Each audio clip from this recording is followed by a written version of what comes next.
파토난 중고거래와 택배 대소동. 요 며칠은 넘쳐나는 물건들을 처분하느라 정신이 하나도 없었다. 낡은 물건을 많이 쓰고 산다고 하면 보통 사람들은 미니멀리즘을 떠올리고 말끔히 살 거라고 생각하는데 실상은 그와 정반대다. 미니멀리즘을 추구하기야 하지만 일반적으로 버려져야 마땅할 물건이나 혹은 정말로 버려졌던 물건 따위가 새 생명을 얻는 속도가 소비 속도보다 빠른 탓이다. 게다가 새 물건을 전혀 안 사냐면 그것도 아니니 물건이 쌓일 수밖에 없다. 제설 작업을 하듯이 물건을 치우지 않으면 순식간에 생활 공간이 엉망이 된다. 아무리 쓸만한 물건이라도 내가 정말 만족스럽게 자주 쓰는 범위를 벗어나면 포기해야 한다. 그럭저럭 괜찮은 것까지 모두 떠안고 살 수는 없다. 팔거나 기증해서 더 유용하게 잘 쓸 사람을 찾는 것이 더 넓은 행복에 기여하는 일이라는 사실을 잊지 않으려 한다. 올해는 족저근막염을 핑계로 지나치게 많은 신발을 사거나 줍거나 고치며 테스트했고, 심지어 10월에는 등산까지 시작해서 신발 보관할 공간이 남아나지 않게 되었다는 게 몹시 심각한 문제거리로 떠올랐다. 그런 고로 며칠간 지속적으로 신발을 팔아 치우느라 고군분투하고 있는데, 며칠 전에는 구매자로부터 택배를 보냈느냐는 연락을 받았다. 접수를 하고도 깜빡 송장 정보를 알려주지 않은 탓이다. 요즘은 서비스들의 연계성이 높아져서 내가 따로 알려주지 않아도 자동으로 배송 정보를 알려주는 번개장터 같은 앱도 있는 반면에 당근은 직거래 위주로 출발해서 모든 수동으로 처리해야 한다. 나는 편의점 반값 택배를 접수할 때 쓰는 앱을 열어 송장 정보를 확인했다. 그런데 접수 전으로 나와 있는 게 아닌가.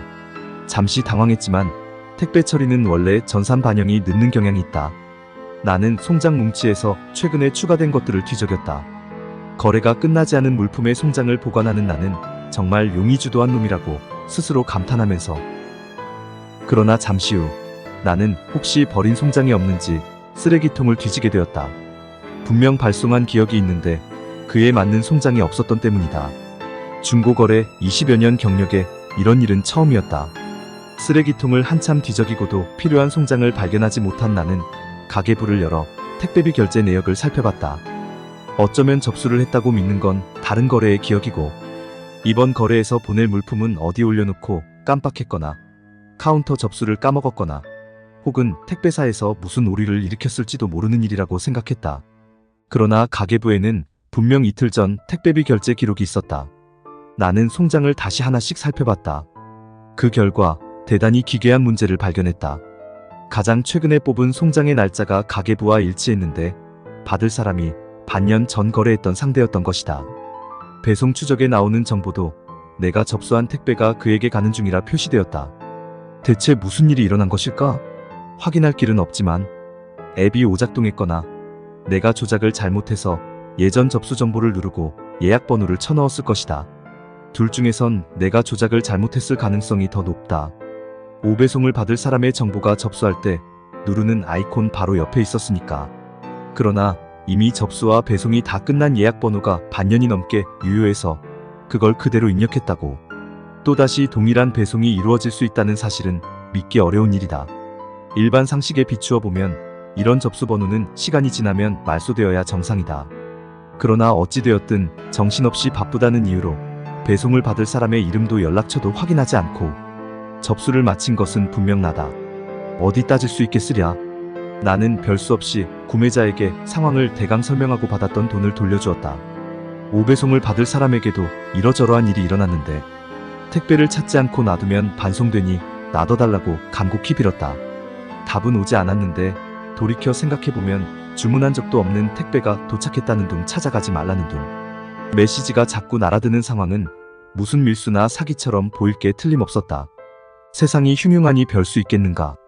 아무튼 택배사에도 연락해서 반송 처리를 요구했는데 상담사는 무슨 문제가 일어났는지 아무리 설명해도 알아듣지 못했고 반송 처리를 하면 된다는 마지막 부탁만 인지한 것 같았다. 그러나 반송받을 주소를 입력하라는 메시지는 지금도 오지 않았고 주인 없는 신발은 박스에 갇힌 채 어딘가를 표류하고 있다.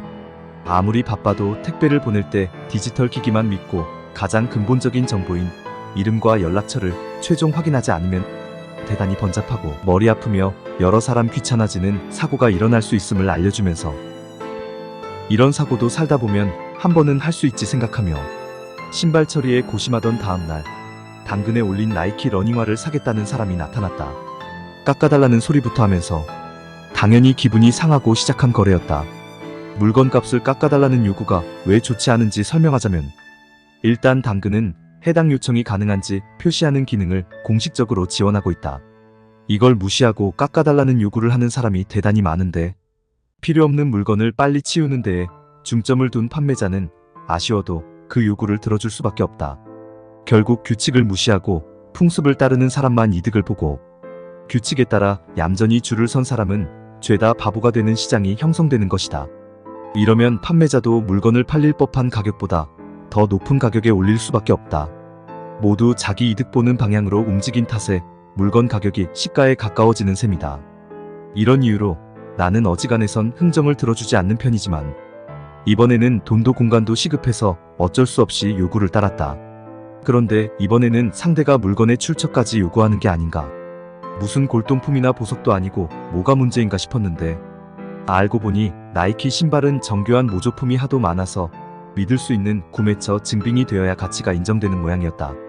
수십만 원짜리 한정판이면 모를까 고작 몇만 원짜리 중고 신발에 보증서까지 필요한 일인가 싶긴 했으나 이해는 할 수 있었다. 다만 나도 중고로 구한 물건인 터라 영수증도 태그도 상자도 남아있지 않았다. 별 수 없이 문제가 있으면 환불해주겠다고 약속하고 물건을 붙였다. 바빠서 죽고 싶을 지경이었지만 한순간이라도 더 빨리 공간을 확보해야 했던 터라 광속으로 물건을 포장해서 편의점까지 갔다 왔다. 받을 사람과 송장을 꼼꼼히 확인하는 것도 잊지 않았다. 그런데 접수를 마치고 집에 돌아오자마자 문제가 또 발생했다.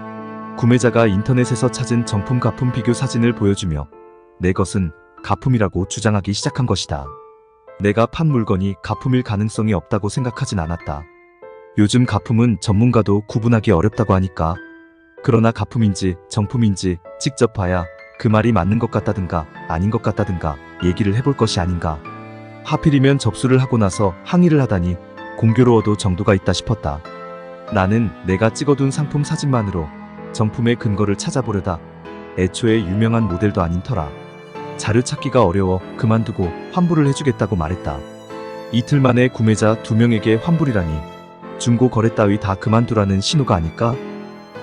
그런데 환불해주겠다는 말에 구매자는 이번에는 회수 절차가 귀찮으니 자기가 아주 싼 값에 사겠다는 제안을 했다. 이것도 생전 처음 겪는 일이었다.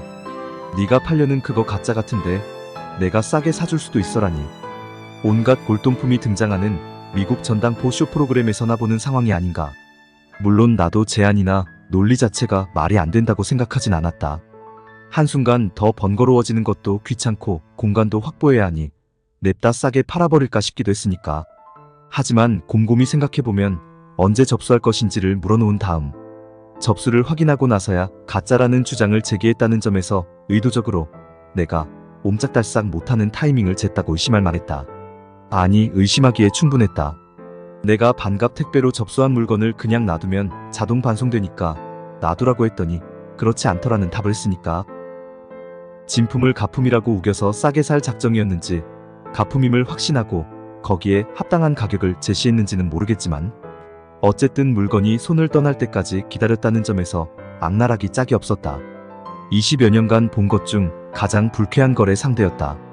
이번 거래에서 다행이었던 점은 접수를 편의점 반값 택배로 했다는 점이었다. 반값 택배는 편의점의 유통망을 이용하는 택배라 싼 대신에 처리가 느리다. 검색해보니 물건이 떠나기 전에 찾으러 가면 접수를 취소할 수 있었다. 나는 자꾸 설득하려는 상대에게 단호히 돈을 돌려주고 신발을 되찾았다. 성질이 뻗쳐 혈압이 걱정될 지경이었지만 그 와중에도 신발이 정말로 가품은 아닐지 걱정스러워서 인터넷 곳곳을 뒤적여보았다. 아주 유사한 모델의 비교 정보를 보면 미세한 부분이 모두 정품과 동일했다. 그러나 유사한 모델이지 정확히 내 신발은 아니었으므로 정품인지 가품인지는 알 길이 없었다. 요컨대 정품인 것 같지만 그렇지 않을 수도 있어 누구에게나 자신있게 권할 수는 없는 신발이라는 말이다. 그 정도로 구별이 어렵다면 가품도 그냥 중고로 쓸만한 가치가 있는 건 아닐까 싶기도 한데, 신발의 성능을 극한까지 써야 하는 운동선수나 진짜만을 가져야 하는 수집가들이라면 생각이 다를 수도 있으리라. 그런 분들에게는 자신있게 권하지 못해 유감스러울 따름이다. 나도 정품을 잘 따져서 샀으면 좋았으련만.